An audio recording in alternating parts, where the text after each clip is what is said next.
हाँ जी। तो last lecture में पीएनसी में हमने एकदम लास्ट में जो क्वेश्चन किया था उसमें जल्दबाजी में मैंने कुछ गलत बोल दिया था, है ना। तो उसको एक बार दोबारा देख लें। क्वेश्चन ये था कि 7 डिजिट नंबर बनाना था हमें, 1 2 3 4 5 6 7, और जो अवेलेबल डिजिट्स थे वो 1 to 9 थे, और जो रिपीटिशन था वो नॉट अलाउड था, है ना। रिपीटिशन जो है वो अलाउड नहीं था।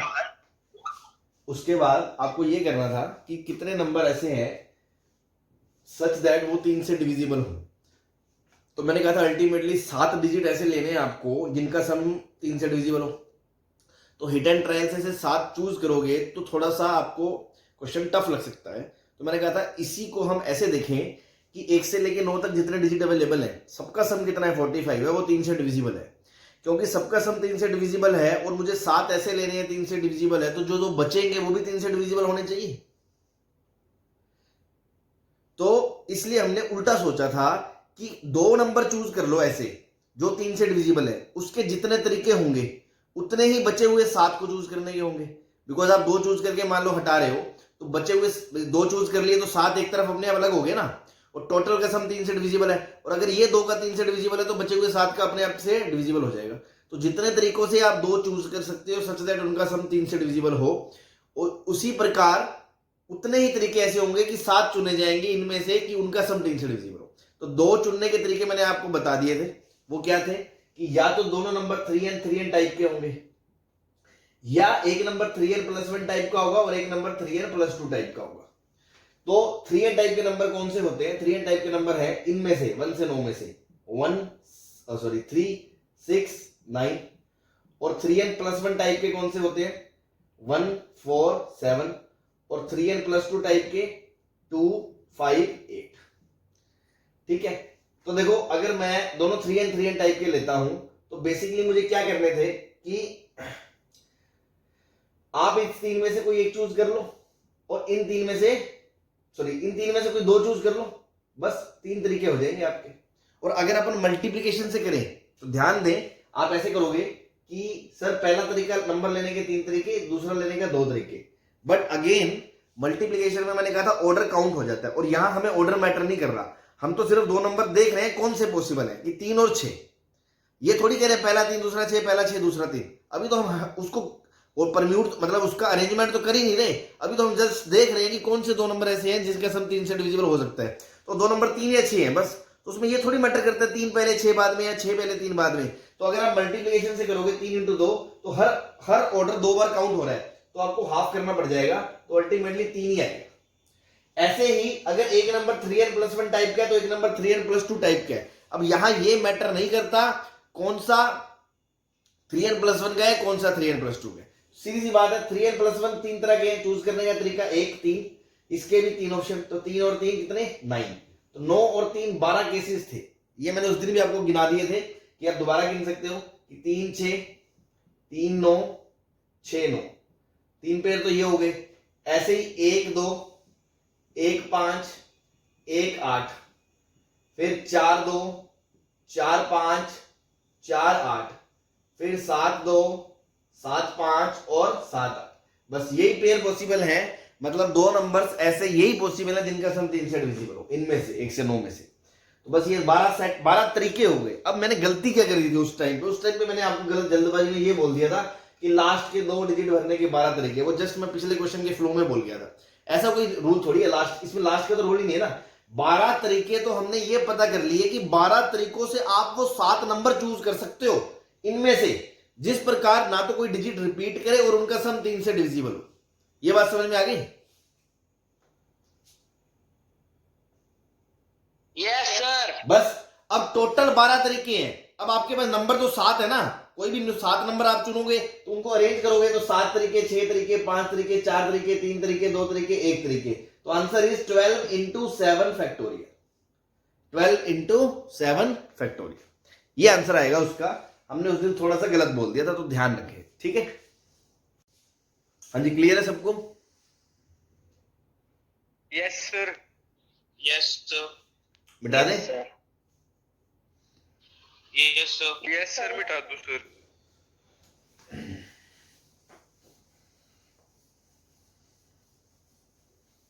चलो, तो देखो अभी तक हमने प्रिंसिपल ऑफ काउंटिंग ही पढ़ा है, फंडामेंटल, जोड़ना और गुना करना, कब गुना करते हैं कब जोड़ा जाता है ना। तो नाउ अपन पीएनसी शुरू कर रहे हैं फॉर्मली कि परम्यूटेशन क्या होता है, कॉम्बिनेशन क्या होता है, बेसिक से छोटे छोटे उस पे क्वेश्चंस फॉर्मूले है ना। हेडिंग डालें permutation and combination.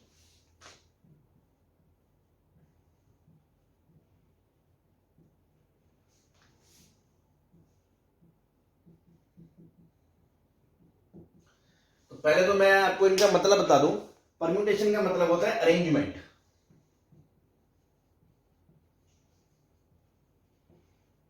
Yes sir. ठीक है, सपोज एग्जांपल ले, अगर मान लो तीन चीजें हैं ए बी सी, और मैं कहूं आपको इनको एक लाइन में अरेंज करना है, तो कितने तरीकों से अरेंज कर सकते हैं ना।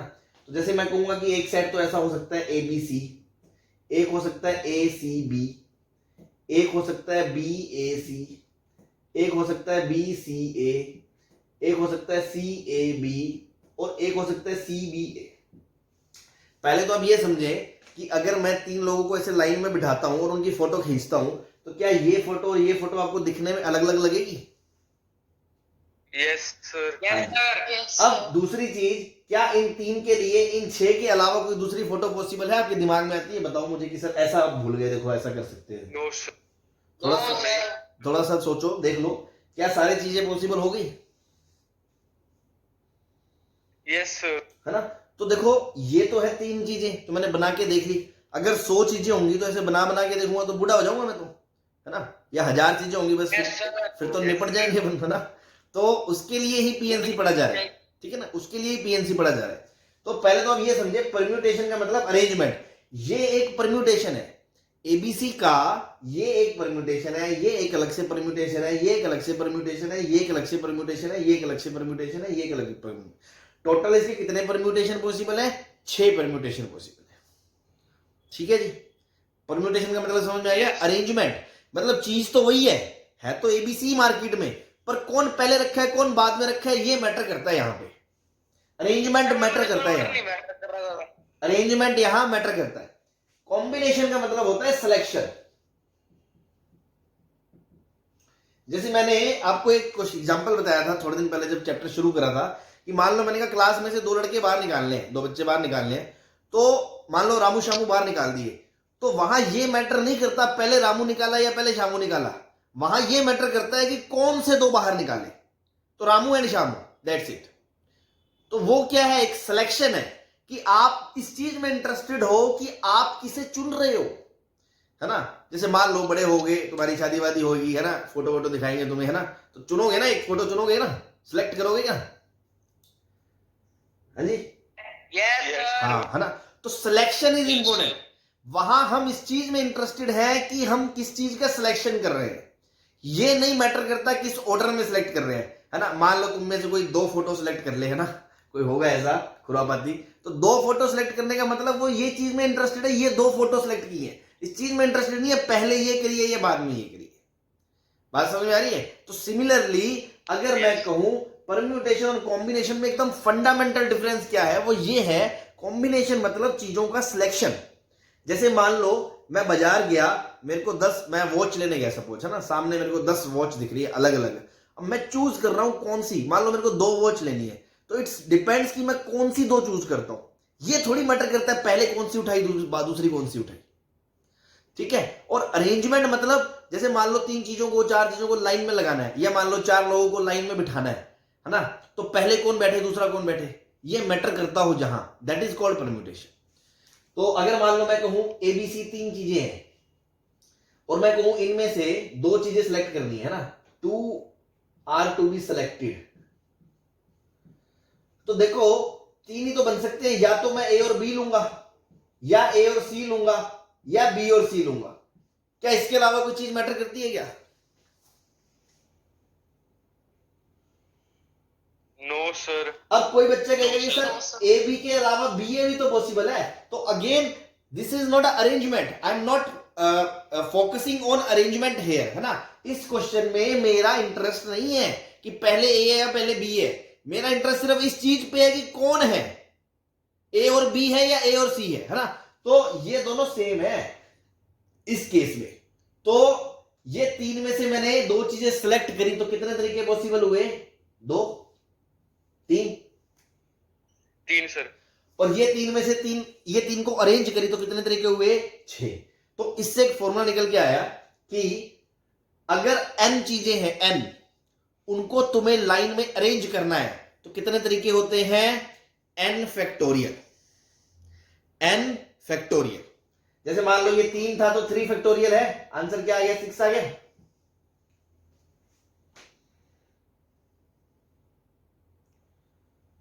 बोलो। Yes sir. और यस सर। इसको मैं ये बोल सकता हूं कि 3 में से दो चीजें सेलेक्ट करी तो 3C2 3 होता है। आपको एनसीआर का मतलब बताया था ना। हाँ, तो अब मैं दो चीजें लिखा रहा हूं, बहुत ही ध्यान से समझ लें, एकदम बेसिक चैप्टर का पहला है ना, point number first. If n different things, है ना, जिस जिस पे कहूं अंडरलाइन कर लेना, n different things and different things. अभी ये डिफरेंट है, एबीसी तीनों अलग अलग हैं। ऐसा नहीं है कि एक ए है, एक दूसरा भी ए है और तीसरा बी है, तो कहानी बदल जाएगी, वो बात की बात है। अभी के लिए n different things are there and they are to be arranged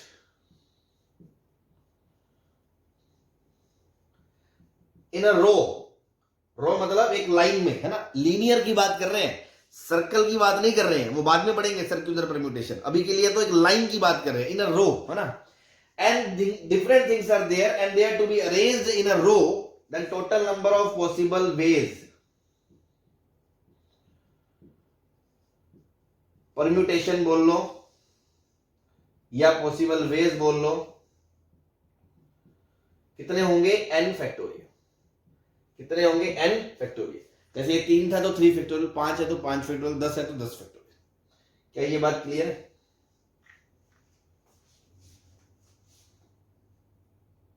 yes sir.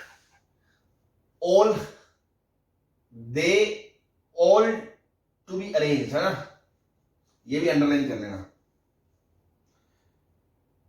ठीक। Now second, if n different things are there, इसमें भी डिफरेंट थिंग्स की बात कर रहा हूं, सिमिलर टाइप की थिंग्स की बात नहीं कर रहा हूं। Are there and are things have to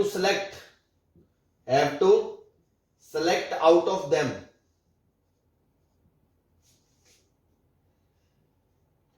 then total number of ways are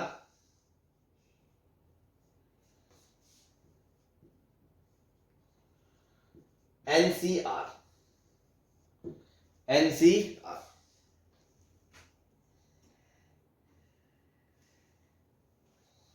सही है? Yes sir.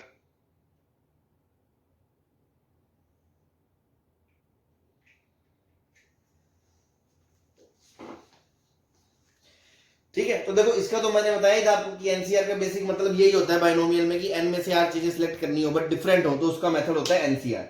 और इसको आप बहुत इजीली समझ सकते हो, इसको ऐसे समझ सकते हो, मान लो एन कुर्सियां है ना, फर्स्ट कुर्सी, सेकंड कुर्सी, ऐसे ही मान लो एन कुर्सी, एन कुर्सियां ऐसे लाइन में लगा दी, चेयर्स है ना। अब अपन को क्या करना है, एन लोग है अपने पास, सारे के सारे डिफरेंट है ना, मान के चलो कोई जुड़वा नहीं है ना, ये मान के चलना कोई जुड़वा तिड़वा नहीं है, या कोई चाइनीज नहीं है ना, चाइनीज मतलब कह सकते हो आप, है ना।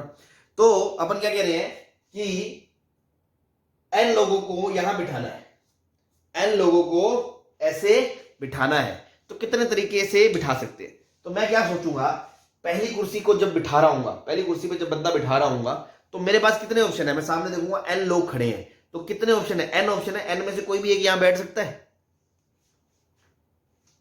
Yes sir. तो मैं कहूंगा पहली कुर्सी पे बैठने के कितने ऑप्शन? एन। फिर एक बैठ गया तो ऐसा तो है नहीं एक आदमी दो कुर्सियों पे बैठेगा, है ना, कोई सुमो वुमो नहीं है, एक कुर्सी पे एक ही आदमी बैठेगा, ये मान के चलना है। तो एन के बाद दूसरी कुर्सी पे बैठने कितने ऑप्शन? n-1, फिर अगली पे n-2, फिर लास्ट पे चलते चलते एक कुर्सी एक लोग एक, तो एक से लेके n का प्रोडक्ट n फैक्टोरियल हो जाएगा।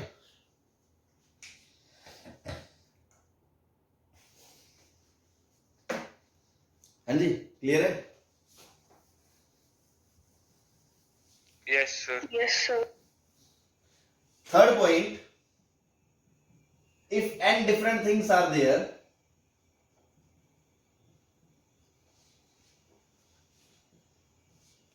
and out of them r has to arranged in a row,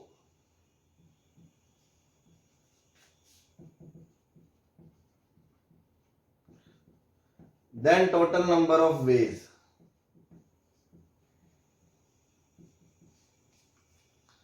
देखो अब कह रहा है n चीजें हैं आपके पास टोटल, है ना। ऑब्वियसली क्वेश्चन में दे रखा है if n is greater than r, है ना, n is greater than r given है ये। तो मैं क्या कह रहा हूं कि n चीजें आपके पास है, मान लो 100 चीजें हैं और वो कहे उसमें से 70 चीजों को अरेंज करना है।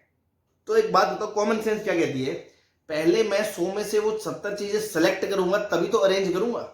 भाई 70 कुर्सियां हैं, 70 लोग बिठाने हैं, सामने 100 लोग खड़े हैं, तो पहले तुम ये भी तो सिलेक्ट करोगे कि 100 में से कौन से 70 बिठाने हैं। Yes, sir. तो सिलेक्शन मतलब सी कॉम्बिनेशन। तो 100 में से 70 सिलेक्ट करने के कितने तरीके, 100 सी 70। नाउ आपके पास 70 लोग 70 कुर्सियां, वो फाड़ के बिठा दो 70 फैक्टोरियल। तो क्या आप इस चीज को समझे कि अगर n ज्यादा है तो पहले तो मुझे n में से r लोग सिलेक्ट करने पड़ेंगे। Selection of r people, r things out of n different things. अब आपके पास r सीट्स है और r ही थिंग्स है and you have to arrange in a row. तो r फैक्टोरियल होता है, सभी चीजों को n चीजों को लाइन में अरेंज करने का तरीका r फैक्टोरियल होता है। Yes, sir. Yes, sir. ये आपका आंसर आ गया, arrangement of those and things. तो अगर चीजें ज्यादा हैं और कम को अरेंज करना है तो पहले आपको सेलेक्ट करना पड़ेगा और सेलेक्ट करने के बाद आप उसको अरेंज करोगे। तो एनसीआर से पहले सेलेक्ट करा, देन आर फैक्टोरियल से उसको अरेंज करा। इसी चीज को अगर मैं थोड़ा सिंप्लीफाई करूंगा तो ये ऐसा बन जाएगा n factorial r factorial n minus r factorial into r factorial. R factorial से आर फैक्टोरियल कट जाएगा ना जब, तो ये बचेगा n factorial upon n minus r factorial. इसको दुनिया वाले npr बोलते हैं। क्या बोलते हैं दुनिया वाले इसको, npr। जैसे ncr वैसे npr। ncr का मतलब n में से r चीजों को सिलेक्ट करना, npr मतलब n में से r चीजों को अरेंज करना। तो अगेन पूरे चैप्टर में मैं इसका यूज नहीं करूंगा कभी भी। वो आ गया तो हम उसको देख लेंगे वो किसके बराबर है, वो इसके बराबर है। अदरवाइज हम समझ के इसी से चलेंगे, फील इसी से आएगी कि n में से r अरेंज कर रहे हो, सीधा npr, गले से उतरती नहीं है बात, मजा सा नहीं आता। तो आप बेसिक समझ के चलो कि n में से r को अरेंज करना मतलब पहले तो आप n में से r सेलेक्ट करोगे, फिर उन r को अरेंज करोगे। तो I will do always NCR into r factorial is equivalent to r चीजों को अरेंज करना। डायरेक्ट एनपीआर यूज नहीं करेंगे हम, वो आपको बता दिया मैंने कि ये इसके बराबर होता है। कल को वो बोल रहे 5c0, 5c0 मतलब 5 फैक्टोरियल अपॉन 5 माइनस 0 फैक्टोरियल, मतलब 5 फैक्टोरियल अपॉन 5 फैक्टोरियल, मतलब 1 आंसर आ गया। वो एक अलग बात है, न्यूमेरिकली हमें पता है ये इसके बराबर है, बट जो फील आएगी पीएनसी की वो सिलेक्शन के बाद अरेंजमेंट से ही आएगी। सीधा एन में से आर अरेंजमेंट मजा नहीं आएगा, पहले आर सेलेक्ट करना फिर आर को अरेंज करना, दैट इज कॉल्ड एनपीआर। क्या ये बात समझ में आ गई आप? Yes, sir. Yes, sir. तो अभी के लिए एकदम 3 चीजें मैंने बात करी है और तीनों चीजें तभी वैलिड है जब n की n चीजें डिफरेंट है। कोई 2 भी सेम हो गई तो ये सब खत्म हो जाएगा, फिर कुछ और लगेगा। n डिफरेंट है तभी ये लगेगा, पहली बात ध्यान रखना। दूसरी बात n डिफरेंट है और सबको अरेंज करना है और लाइन में अरेंज करना है, तो n फैक्टोरियल। n में से r चुनने हैं तो ncr, n में से r को अरेंज करना है तो पहले ncr चुन लो और उसके बाद r फैक्टोरियल से अरेंज कर लो, बस।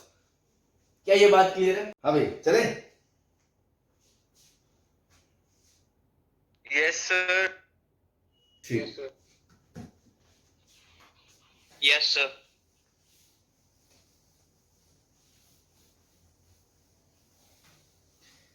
ठीक है, तो अब अपन कुछ क्वेश्चंस करते हैं पीएनसी और ये काउंटिंग वाउंटिंग जो हमने सीख ली है, तो basic elementary type of questions जो भी बनते हैं. सपोज क्वेश्चन इज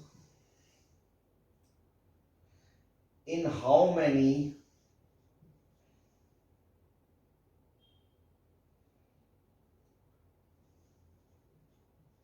इन छोड़ो, how many different letter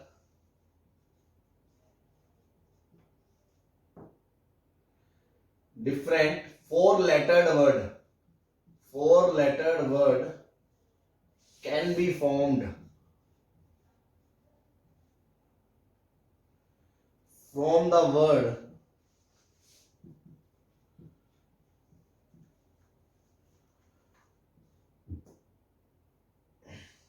triangle.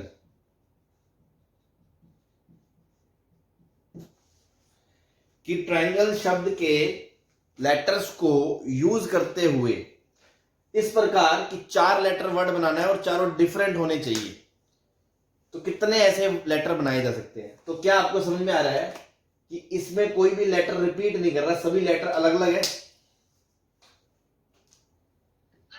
Yes, sir. Yes, sir. Since it has 1 2 3 4 5 6 7 8 distinct letters,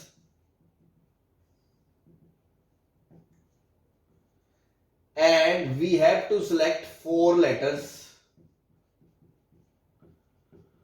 तो क्या डिस्टिंक्ट के लिए फॉर्मूला लग सकता है 8C4? Yes, sir. Yes, sir. तो सिलेक्शन ऑफ 4 लेटर्स. अब देखो, मैंने ये 8C4 तो सिर्फ ये बताता है कि मैंने कौन से 4 लेटर लिए हैं. क्या मैंने TRAN लिया है, क्या मैंने TRGL लिया है, क्या मैंने TRLE लिया है. अभी वर्ड्स नहीं बनाए हैं. क्यों? अभी तो मेरे हाथ में 4 नंबर आए हैं. नाउ अगर मैं उन 4 नंबर्स को अरेंज करूंगा तो 4 लोगों को 4 चीजों में अरेंज करने का तरीका 4 फैक्टोरियल नहीं होगा. होगा. तो बस Yes, sir. टोटल वर्ड्स कितने होंगे? 8C4 into 4 factorial. ये आपका फाइनल आंसर आएगा. क्या ये क्वेश्चन सबको समझ में आ गया? एकदम फंडामेंटल छोटा सा क्वेश्चन है कि ट्रायंगल शब्द के लेटर्स को यूज करते हुए 4 लेटर का वर्ड बनाना है. तो अगर उसने ये कहा कि कितने तरीकों से 4 लेटर चुने जा सकते हैं, तब तो सिर्फ आंसर आता है 8C4. बट उसने कहा वर्ड बनाने हैं. वर्ड बनाने हैं तो मतलब देखो, आपको मान लो TRIA लिखा हो या TRAI लिखा हो, दोनों अलग अलग गिने जाएंगे. Yes, sir. It means permutation is included. Permutation आपको करना पड़ेगा. मतलब पहले मैं सिलेक्ट करूंगा, नाउ परम्यूट करवा दूंगा उनको. तो पहले सिलेक्शन, देन आफ्टर दैट उनका परम्यूटेशन. तो टोटल वर्ड्स आ गए. हाँ जी, Yes, sir. ठीक. Yes, sir. ठीक ठीक ठीक. Number of 5 digit numbers possible if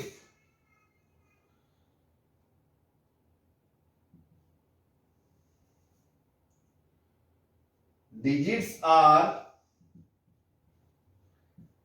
increasing in order from left to right.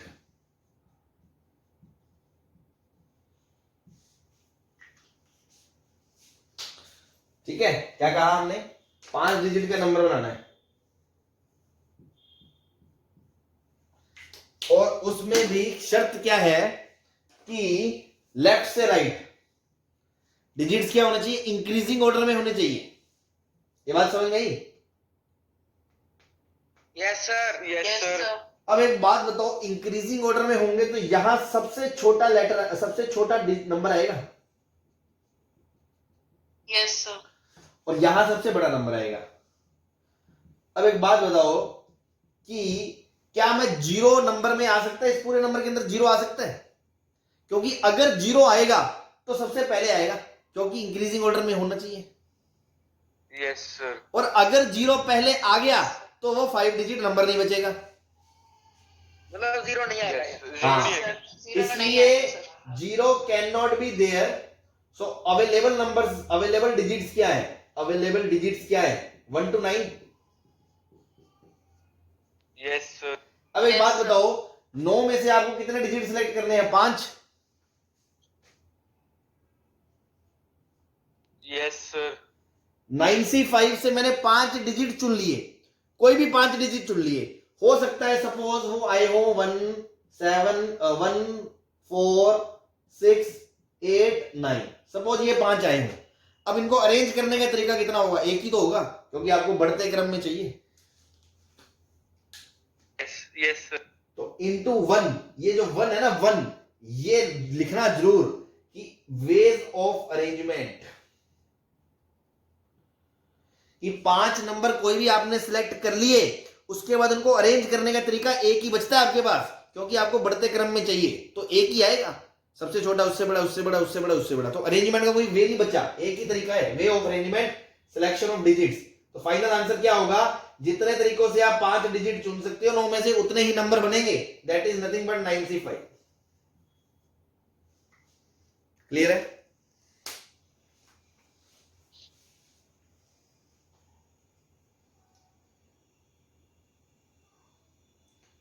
सही है? Yes sir.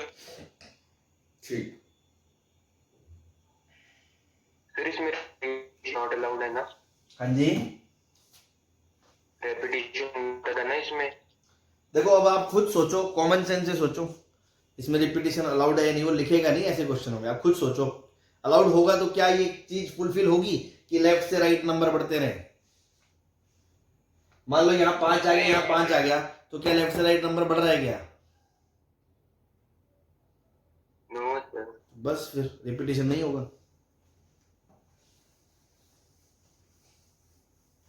मैंने पहले भी कहा था, कुछ जगह आपको खुद सोचना पड़ेगा कि उसके अंदर वो आ सकती है चीज या नहीं आ सकती है।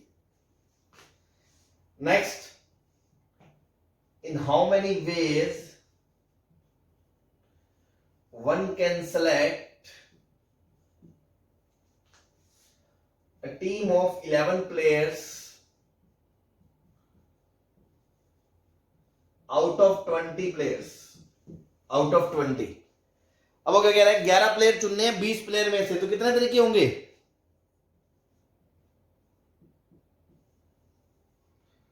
20 से 11। यस। क्या मुझे इंटू 11 फैक्टोरियल करने की जरूरत है? No sir. नहीं, जस्ट नहीं, टीम sir। चुन रहा हूं मैं, I am just selecting the players. ये नहीं उनका बैटिंग ऑर्डर फिक्स नहीं करा कि पहले कौन खेलेगा, दूसरे नंबर पे कौन खेलेगा, जस्ट सेलेक्ट कर रहे हैं टॉप 11 में कौन आएगा। क्लियर है? Yes sir. चलो नेक्स्ट क्वेश्चन इज,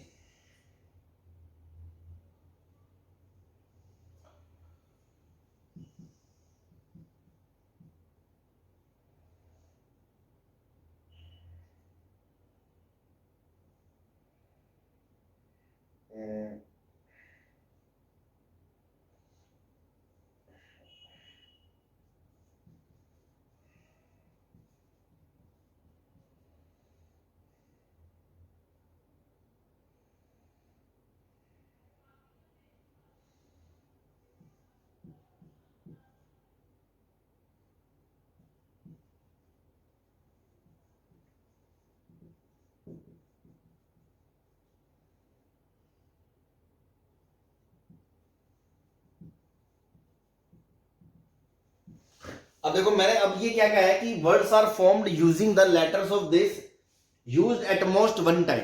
मतलब इसमें तो मैंने बोल दिया रिपीटिशन अलाउड नहीं है। अगर मान लो मैं इसी से कुछ बनता हुआ कोई शब्द लिख देता, अब मेरे दिमाग में कोई वर्ड आ नहीं रहा था, कोई बड़ा सा वर्ड आप बता दो अगर आपके दिमाग में आ रहा है जिसमें लेटर रिपीट ना हो रहे हो, है ना, तो फिर वो वर्ड ले लोगे, तो वो क्वेश्चन में लिखेगा using the letters of these word, है ना। तो इसका मतलब है कि रिपीटिशन अलाउड नहीं है, उसके अंदर जो है वो तो रिपीट हो ही नहीं रहा, और उसको तुम एक से ज्यादा बार यूज नहीं कर सकते, जो उसके अंदर है उसी को यूज करना है। ठीक है ना। तो अभी के लिए कोई ऐसा वर्ड नहीं मुझे समझ में आ रहा था बड़ा सा जिसमें लेटर रिपीट ना हो रहे हो, तो मैंने ऐसे लिख दिया कि ये सब लेटर्स को यूज कर सकते हो आप, बट एक बार ही यूज करना है, ज्यादा से ज्यादा एक उससे ज्यादा यूज रिपीटिशन अलाउड नहीं है मतलब। ठीक है ना।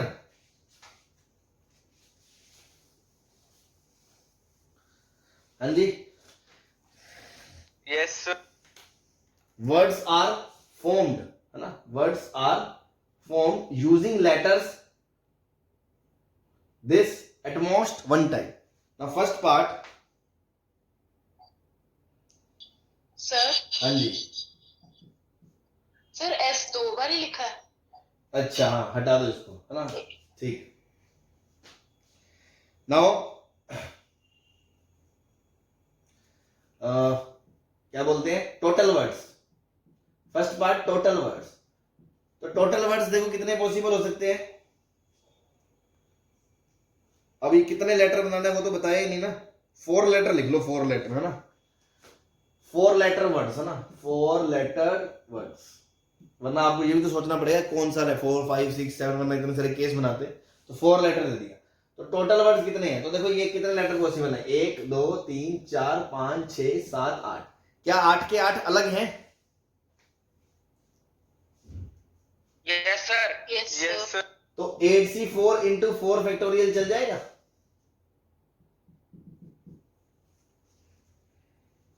Yes sir. ठीक है। Now second part, using exactly 2 vowels. Using exactly 2 vowels मतलब कि उस शब्द के अंदर 2 वोवल आने चाहिए। कितने एग्जैक्ट वर्ड बोला उसने, तो एग्जैक्ट 2 वोवल आएंगे, तो एग्जैक्टली 2 कॉन्सोनेंट आएंगे।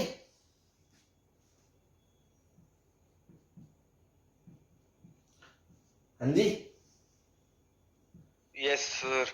4 लेटर का वर्ड है, 2 वोवल है, तो 2 कॉन्सोनेंट है। तो वोवल देखो कितने हैं यहाँ पे, ए आई ओ, 3 तो वोवल है, और S P G R T 5 consonant है। तो 2 वोवल चुनने हैं, तो 3 में से 2 वोवल चुनोगे तो 3C2 लगाओगे।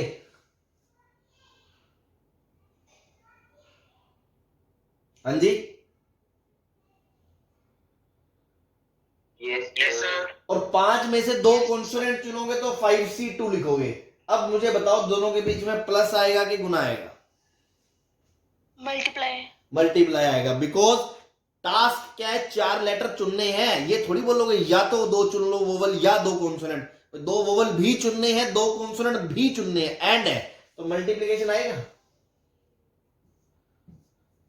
ये तो हमने क्या करा है, सिलेक्शन ऑफ लेटर्स। नाउ मेरे हाथ में 4 लेटर आ गए, सपोज ए ओ टी आर, उनको अरेंज करने के तरीके 4 फैक्टोरियल अरेंजमेंट। क्लियर है?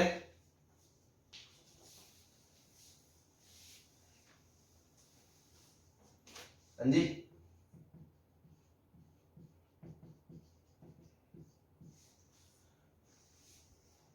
हाँ जी, ठीक है।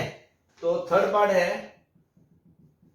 Using at most 1 vowel.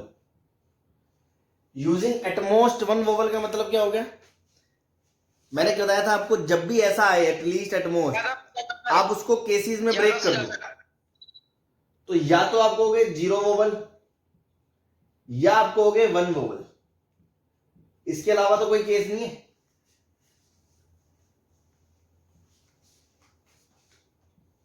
Yes sir. तो जब 0 वोवल है मतलब 5 चारों लेटर कॉन्सोनेंट होने चाहिए, तो मतलब कि 5 में से 4 चुनोगे और इंटू 4 फैक्टोरियल करोगे, या 1 वोवल लोगे तो इन 3 में से 1 चुनोगे और इन 5 में से 3 चुनोगे, तब जाके 4 लेटर पूरे हो जाएंगे और दोनों में मल्टीप्लाई करोगे और इंटू 4 फैक्टोरियल।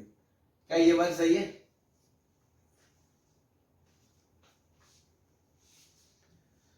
भाई 0 वोवल मतलब सारे कॉन्सोनेंट चूज करने हैं, तो कॉन्सोनेंट कितने हैं, 5 में से 4 कॉन्सोनेंट चूज कर लिए, अब उनको अरेंज कर लिया। या 1 वोवल, तो 3 में से 1 वोवल चूज कर लिया, और उसको टोटल 4 लेटर वर्ड बनाना है, तो 3 कॉन्सोनेंट लेने पड़ेंगे, तो 5 में से 3 कॉन्सोनेंट ले लिए, मल्टीप्लाई कर दिया, इंटू उनको अरेंज कर दिया। सही है?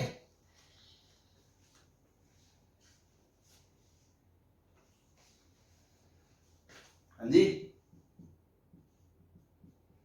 Yes sir. यस। अगला है एटलीस्ट 1 वोवल। तो देखो आप इसको ऐसे लिख सकते हो, एटलीस्ट 1 वोवल मतलब या तो 1 वोवल, या 2 वोवल, या 3 वोवल, या 4 वोवल। क्लियर है? Yes sir. 1 वोवल का आंसर तो ये ना, 3C1 into 5C3 into 4 factorial. दो वोवल के लिए क्या करोगे, ये ना 3 में से 2 चुनोगे वोवल, फिर 5 में से 2 चुनोगे इंटू 4 फैक्टोरियल। 3 वोवल लोगे तो 3 में से 3 वोवल लेना, तो 3C3 मतलब तीनों के तीनों ही उठा लिए। तो देखो ऑब्वियसली एक ही तरीका था, तो एक ही तरीका है 3C3 इंटू एक लेटर और लेना है, वो इन 5 में से लोगे तो 5C1 इंटू 4 फैक्टोरियल। 4 वोवल तो मार्केट में है ही नहीं, 3 में से 4 थोड़ी चूज कर सकते हो, तो इसके आंसर कितने हैं, 0। तो क्या इनको जोड़ दे तो आंसर आ जाएगा। देखो 3 इंटू 10, 4 फैक्टोरियल कॉमन ले रहा हूं मैं, 3 इंटू 10 प्लस 5 इंटू 4 फैक्टोरियल, तो आंसर आ गया 65 इंटू 4 फैक्टोरियल।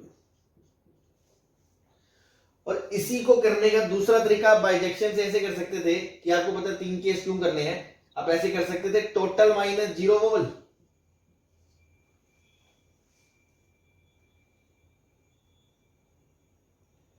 हाँ जी,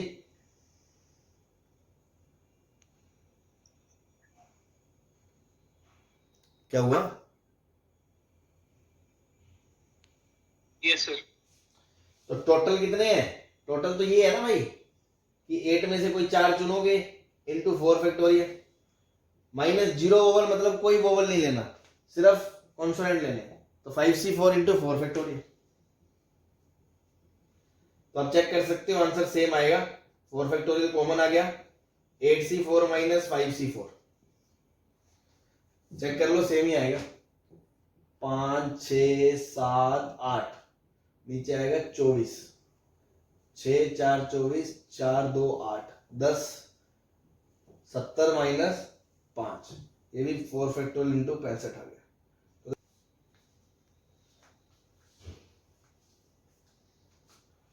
सही है,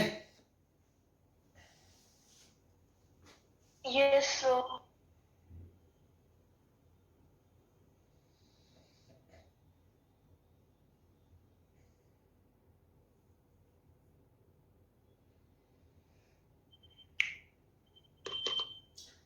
मिटा दे, yes sir.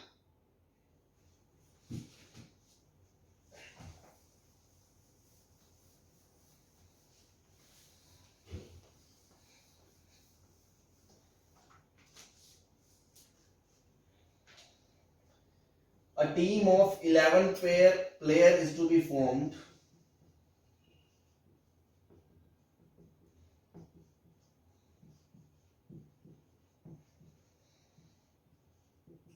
out of 10 batsmen, 5 bowler, 2 wicket keeper, such that each selection has, first part, 5 batsmen, 5 bowler, 1 wicket keeper, या 4 bowler, 6 batsmen, 1 wicket keeper, ऐसा है। ठीक, तो देखो यहां पे आप ये समझो, पहली बात तो यहां टीम बनानी है, तो यहां सिलेक्शन मैटर करता है या अरेंजमेंट मैटर करता है साथ में, सिलेक्शन। सिलेक्शन है ना। तो 10 बैट्समैन में से आपको 6 चुनने हैं, तो 10 में से ऑब्वियसली बैट्समैन अलग अलग ही होंगे, है ना, कोई जुड़वा भाई तो होंगे नहीं कि एकदम सेम शक्ल के हैं। तो 10 में से 6 चुनने हैं, तो 10C6 बोलो सकते हैं।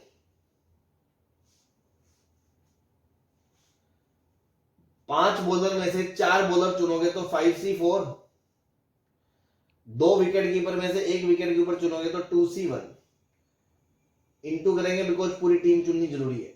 क्या ये आंसर आ जाएगा? Yes sir. ठीक है, सिंपल सी बात।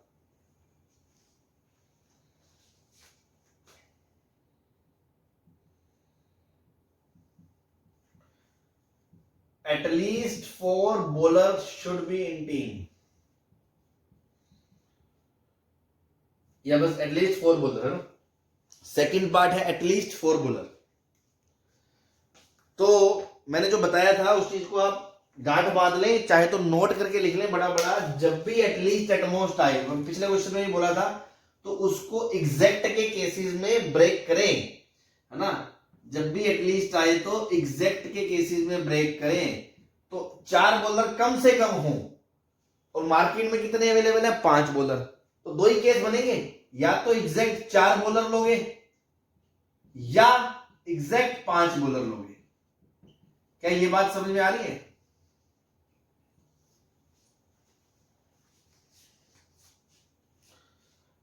हाँ जी। एटलीस्ट 4 बॉलर का मतलब भैया या तो 4 बॉलर होंगे या 5 बॉलर होंगे, ये बात समझ में आती है? Yes sir. Yes sir. अब जब 4 बॉलर लेने हैं एग्जैक्ट, तो बॉलर कितने हैं? 5। तो 5 में से 4 बॉलर चुनोगे। ये लिख लेना नीचे, मैं बता रहा हूं घर जाके खुद से, ये क्या करा है, ये क्या है, ये क्या है। सिलेक्शन ऑफ बैट्समैन है, ये बॉलर है, ये विकेट कीपर है ना, ये पता होना चाहिए आपको। ऐसे ये सिलेक्शन ऑफ बॉलर है। 5 में से 4 चुन लिए।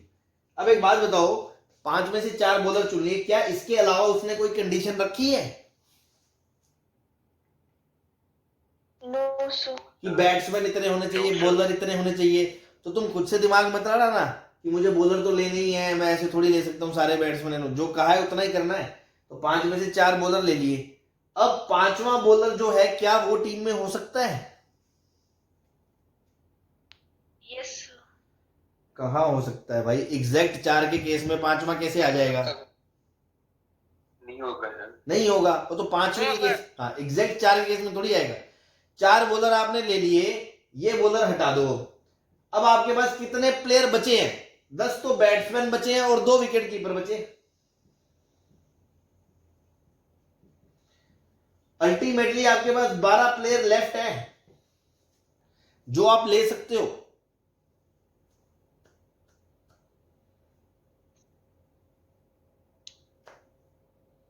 हाँ जी। Yes sir. और टीम कितने प्लेयर की बनानी है? 11 की।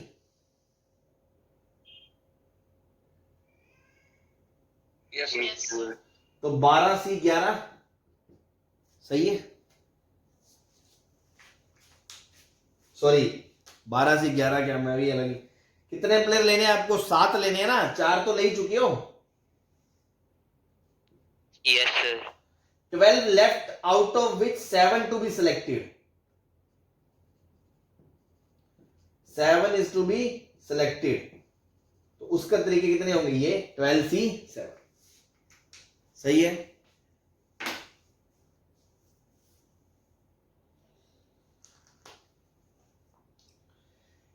एग्जैक्ट 5 बॉलर मतलब 5 से 5 बॉलर ले लिए आपने। 5 ही थे, 5 उठा लिए 5 से 5 से।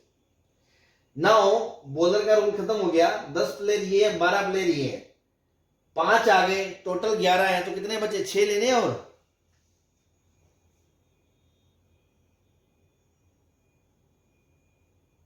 Yes sir. 12 सी 6 हो गया। तो आंसर आ गया 5 सी 4 इंटू 12 सी 7 प्लस 5 सी 5 इंटू 12 सी 6।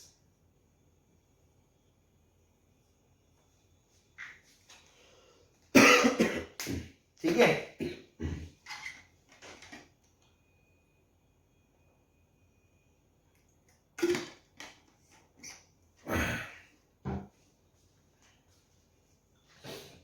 नाउ ये समझ में आ गया कि ऐसा क्वेश्चन आए तो करना क्या है। पहले तो ये समझ में आ गया। Yes yes sir. अब मैं एक आपको डाउट पूछूंगा कि अगर मैं ऐसे करता हूं तो क्या है। सपोज इसी को मैं ऐसे सोचूं, है ना,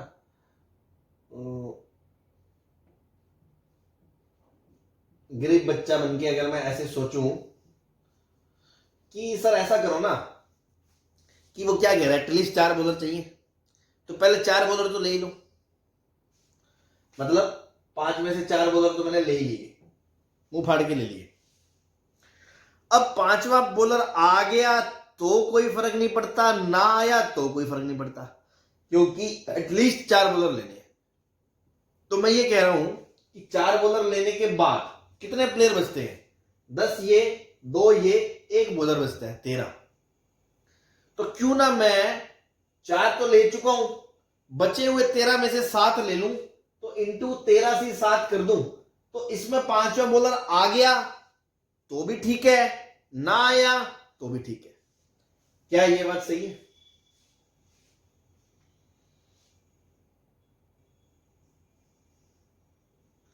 हाँ जी,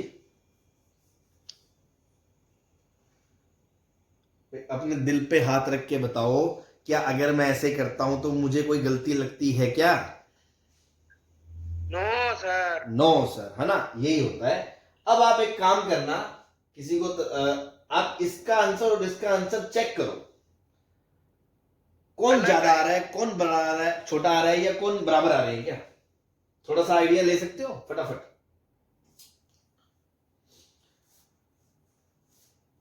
सर ऊपर वाला बड़ा आएगा। फिर ऊपर वाला बड़ा आएगा। ये बड़ा आ रहा है, बड़ा आएगा सर। तो ये बड़ा आ रहा है मतलब ये आंसर सही नहीं है, ये ज्यादा आ रहा है। Yes sir. तो इतना तो पता चल गया हमें गलत है। अब ये ढूंढना इसका कारण, ये गलत क्यों है और ये ज्यादा क्यों गिन रहा है, मतलब एक्चुअल आंसर से ये ज्यादा आंसर क्यों दे रहा है। तो उस चीज को समझने की कोशिश करें, अगर समझ सकें तो, नहीं तो आप टेंशन ना लें। ये समझ ले, करना ऐसे, याद कर लें, एटलीस्ट केस में ऐसे करना है एग्जैक्ट बना के। ये रीजन समझ में आए, अच्छी बात, नहीं आए तो इतना समझ लें, कम से कम मिनिमम रिक्वायरमेंट ये है। तो रीजन इज दैट कि सपोज मैंने क्या करा, दो केस दिखाता हूं मैं आपको, है ना, दो केस दिखाता हूं। सपोज शुरू के जो 4 प्लेयर थे, हो सकता है आपने बॉलर 1, बॉलर 2, बॉलर 3, बॉलर 4 ले लिया हो। 5 बॉलर है ना, पांचों के नाम दे दिए, 1 2 3 4 5। हो सकता है आपने शुरुआत के केस में 4 बॉलर चूज कर लिए हों और बाद के 13C7 में, बाद के 13C7 में आपका 5वां बॉलर आ गया एक। तो उसके अलावा मान लो बैट 1, बैट 2 से लेके बैट 6 आ गया, तो 6 और 1 7 प्लेयर हो गए।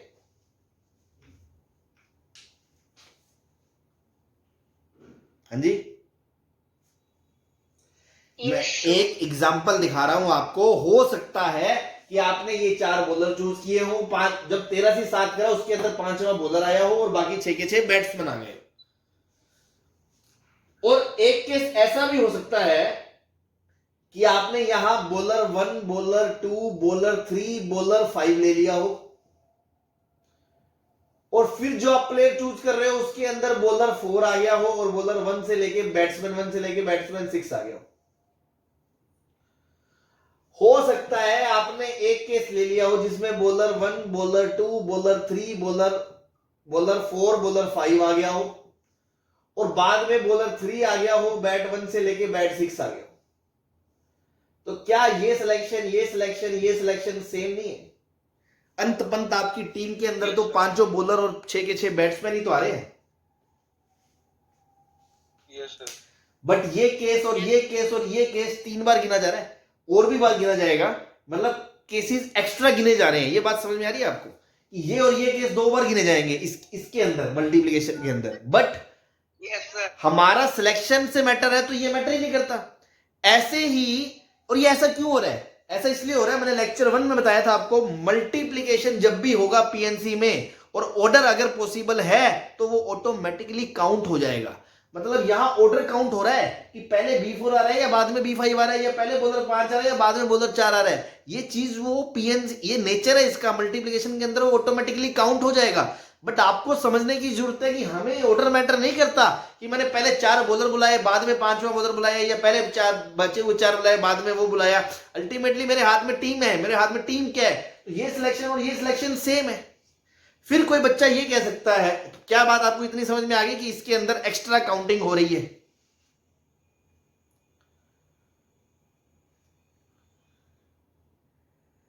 बोलो। आंसर आ रहा है सर। Yes sir. तो इसलिए इसका आंसर न्यूमेरिकली इससे ज्यादा आ रहा है, पहली बात तो ये, इसलिए ये करना गलत है। दूसरा, फिर कोई बच्चा हो सकता है कि सर आपने डे 1 पे एक एग्जांपल बताया था 2 बच्चों को बाहर निकालने वाला, और आपने कहा था रामू शामू, तो वो हर ऑर्डर 2 बार काउंट हो रहा था, 2 बच्चे बाहर निकालना, A B A C A D। A B को बी ए बी गिन रहा था, ए सी को, तो वहां आपने हाफ करके आंसर निकाल दिया था, याद है ना? 12/2 करके मैंने कहा था एग्जैक्ट आंसर 6 आएगा, 4 में से 2 बच्चे बाहर निकालने थे। याद है सर। हाँ जी। Yes.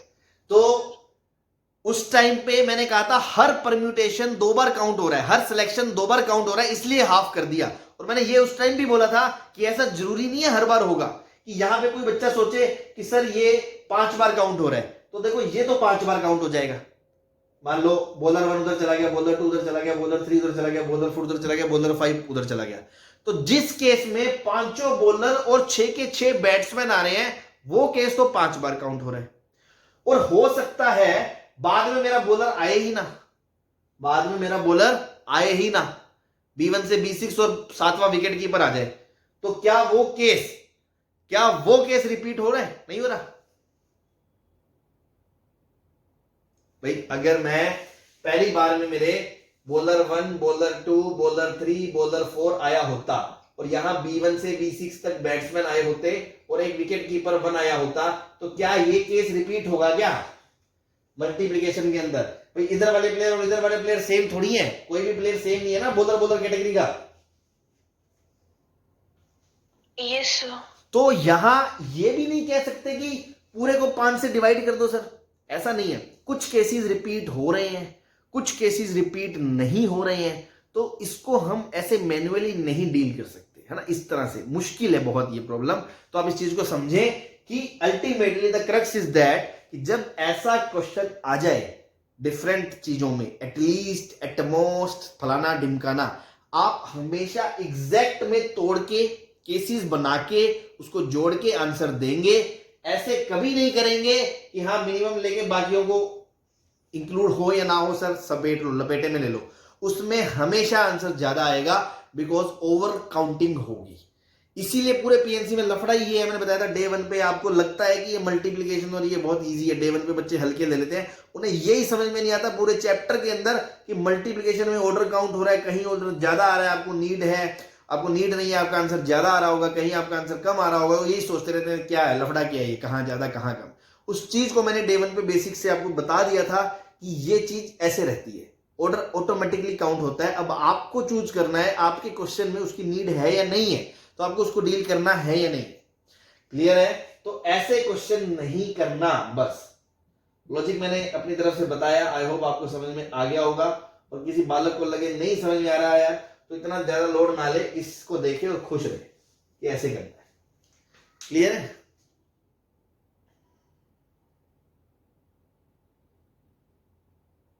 Yes, sir. हो गया. ठीक, Yes, sir. मिटा दें? Yes, sir.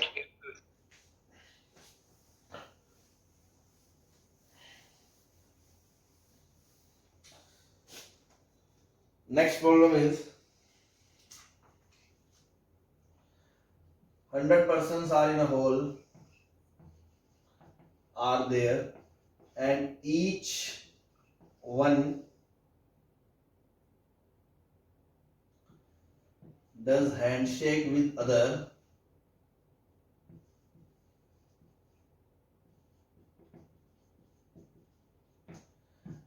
then total number of handshakes 100 C2. in room. ठीक, तो जिन्होंने बोल दिया है ना चुप रहे, जो बाकी लोग सुने। अगेन प्रॉब्लम को समझना जरूरी है, आंसर देना ज्यादा जरूरी नहीं है।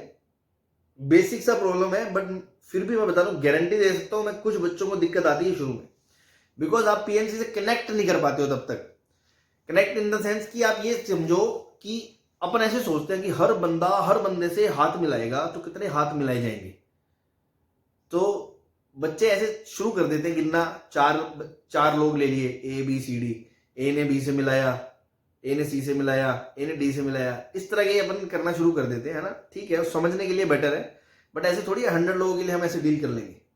दूसरा, कुछ लोग इसमें भी बेवकूफी कर देते हैं, ए ने बी से मिलाया, बी ने ए से मिलाया, इसको गिन लेते हैं।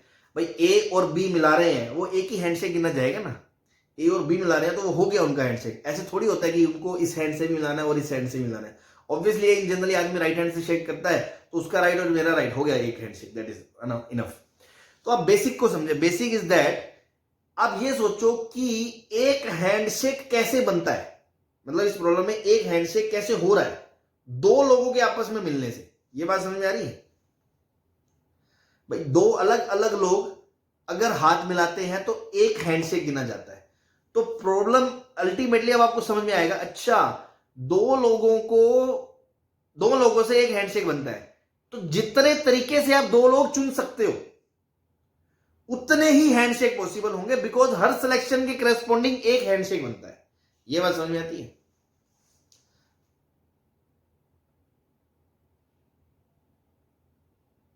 हाँ जी, Yes, sir.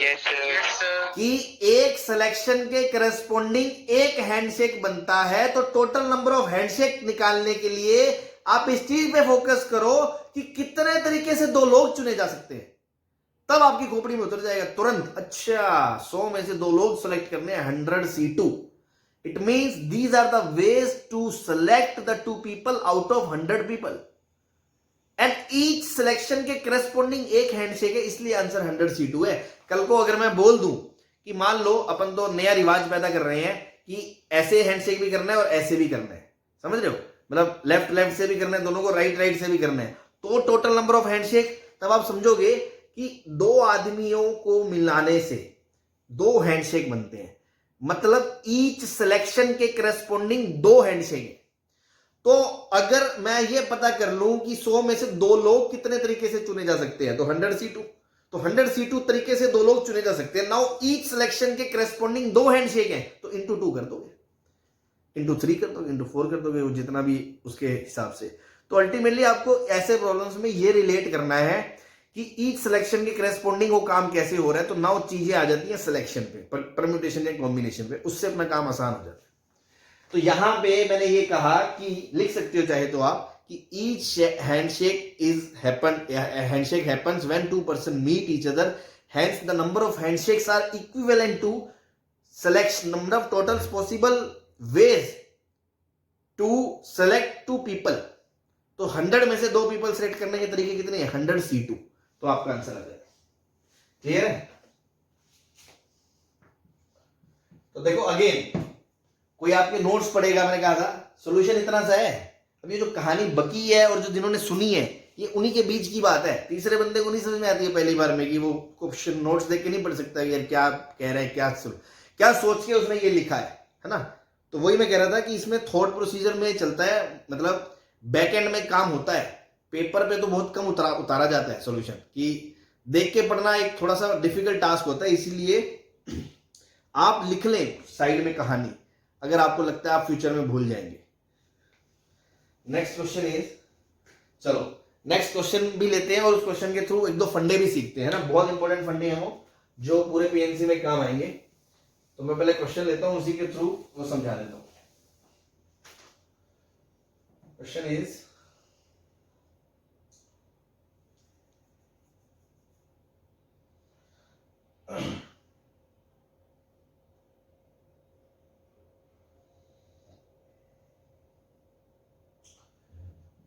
five boys and 5 girls are there.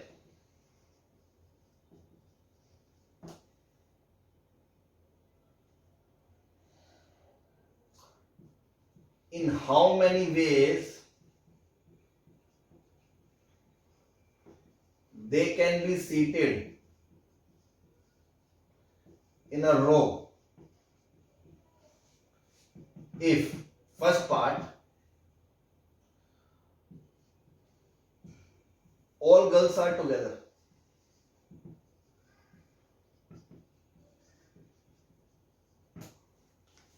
ठीक है, ध्यान से समझना इस क्वेश्चन को, बहुत सारी चीजें इसमें अपन देखने वाले हैं, कई कॉन्सेप्ट और एक दो मेथड है जो मैं अभी इस क्वेश्चन के थ्रू ही समझा रहा हूं। तो क्वेश्चन क्या है, 5 लड़के हैं 5 लड़की हैं, लाइन में बिठाना है, एक लाइन में, है ना, 5 लड़के 5 लड़कियों को एक लाइन के अंदर बिठाना है, रो के अंदर समझ लो। कितने तरीकों से बिठाया जा सकता है, अलग अलग वो आपको सिचुएशंस देंगे। First situation is that all the girls are together, है ना, तो किसी ने कहा सब लड़कियों को एक साथ बिठा दो यार, है ना, कचर पचर करती नहीं, सबको एक साथ बिठा दो। तो इस जब भी चीजें आती है ना एक साथ करने की, कुछ चीजों को एक साथ इकट्ठा करना है, उसको हम बोलते हैं टाई मेथड, है ना, टाई मेथड समझ ले, या इसको बोलते हैं स्ट्रिंग मेथड, है ना, टाई मेथड या स्ट्रिंग मेथड, जो आपको अच्छा लगे वो नाम दे दे। अल्टीमेटली ध्यान रखें करना क्या है, करना क्या होता है, जिन चीजों को इकट्ठा करना होता है ना, उनको अपन एक रस्सी से बांध देते हैं, बोलते हैं उनको एक साथ बांध दो, एक पैकेट बना दो, उसको एक पैकेट एक साथ। जैसे सपोज मैंने कहा सभी गर्ल्स को एक साथ करना है ना, तो girl 1, girl 2, girl 3, girl 4, girl 5, पांचों लड़कियों को एक रस्सी से बांध दिया, है ना, एक रस्सी से बांध दिया। अब मेरे लिए ये एक ऑब्जेक्ट है, और इसके अलावा कौन है मेरे पास, 5 लड़के, B1, B2, B3, B4, B5। अब मैं आपसे पूछूं कि मेरे पास क्या क्या है, तो मैं ये नहीं कहूंगा मेरे पास 5 लड़के और 5 लड़की हैं, मैं कहूंगा मेरे पास 5 लड़के हैं और एक ये लड़कियों का बॉक्स है जिसके अंदर 5 लड़कियां हैं, एक साथ है बिकॉज, तो एक ये पैकेट है, this is a one packet of some things and these are 5 some objects. Now इनको एक लाइन में अरेंज करना है, लाइन में अरेंज करना है, तो 5 ये और एक ये, तो मेरे पास 6 डिस्टिंक्ट चीजें हैं। हाँ जी, तो 6 things are to be arranged in a row. Yes, sir. 6 things are to be arranged in a row. तो 6 अलग अलग चीजों को अरेंज करने का तरीका क्या होता है, 6 फैक्टोरियल होता है। Yes, sir. तो इससे क्या होगा, 6 फैक्टोरियल तरीके पता है वो होंगे कि ये 5 लड़कियां तो 7 है, G1, G2, G3, G4, G5, कभी तो यहाँ B1 है, यहाँ B2 है, यहाँ B3 है, यहाँ B4 है, यहाँ B5 है, कभी ये 5 इधर है, 4 इधर है, 2 इधर है, कभी ये गर्ल्स वाला बॉक्स एकदम लास्ट में, कभी ये गर्ल्स वाला बॉक्स इधर एकदम लास्ट में। तो जितने भी तरीके पॉसिबल है दे आर 6 फैक्टोरियल, बट सबकी खासियत क्या है, सबके अंदर ये पांचों लड़कियां एक साथ है, जहां भी है ये पांचों एक साथ है। ये बात समझ में आती है? हाँ जी, Yes, sir. नाउ अब एक बात बताओ, लड़कियों पे सिर्फ ये कंस्ट्रेंट है कि उनको साथ रहना है, ये थोड़ी का है कि सीक्वेंस में बैठना है। वो आपस में तो उछल कूद कर ही सकती हैं, तो आपस में लड़ सकती हैं, है ना, कि मैं इधर बैठूंगी, मैं कोने में बैठूंगी, मैं बीच में बैठूंगी। तो G1 और G5, मतलब G1 to G5 ये जो लड़कियां हैं, ये आपस में तो उछल कूद कर सकती हैं, मतलब आपस में तो सीट बदल सकती हैं। भाई ये एक लड़की उठ के उधर नहीं जा सकती क्योंकि कंस्ट्रेंट है सब लड़कियों को साथ बैठना है, बट जब पांचों आपस में बैठी है तो ये आपस में तो सीट चेंज कर सकती है, नहीं कर सकती?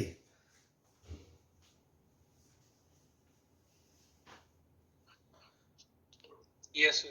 तो 5 लड़कियां को आपस में इंट्रा मतलब अगर आपका परम्यूटेशन करना है तो कितने तरीकों से कर सकती हैं? 5 फैक्टोरियल, 5 factor. Yes. बस। तो इसको आप लिख लो इंटर परम्यूटेशन, और इसको लिख लो intra permutation of girls.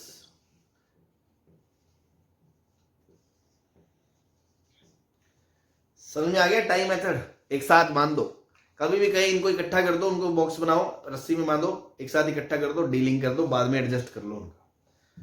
Clear है? Yes. ठीक।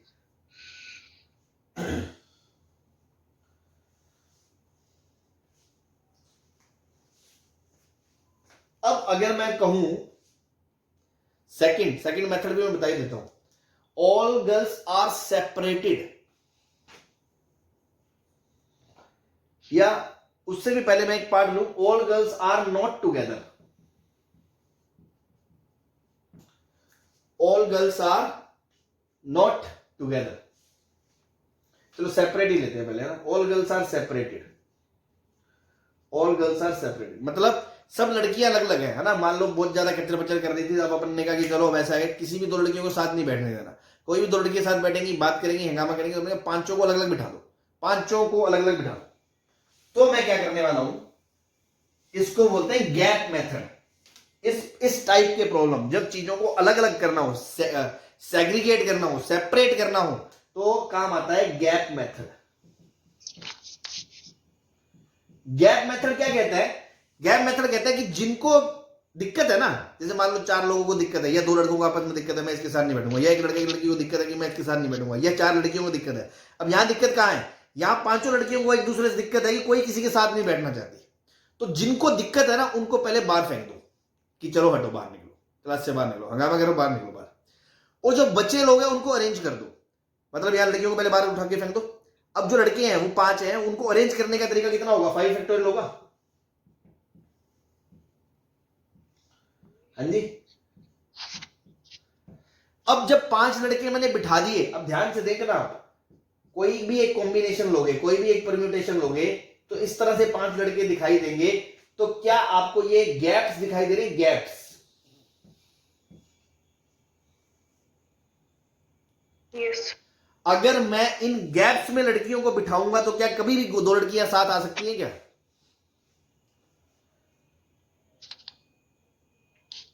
नो सर भाई कोई भी गैप में लड़कियां बिठा लो, मान लो एक इसमें बिठा दी, एक इसमें बिठा दी, एक इसमें बिठा दी, एक इसमें बिठा दी, एक इसमें बिठा दी, क्या कभी भी 2 लड़कियां साथ हैं? क्या इसमें वो चीज फुलफिल हो रही है? All girls are separated.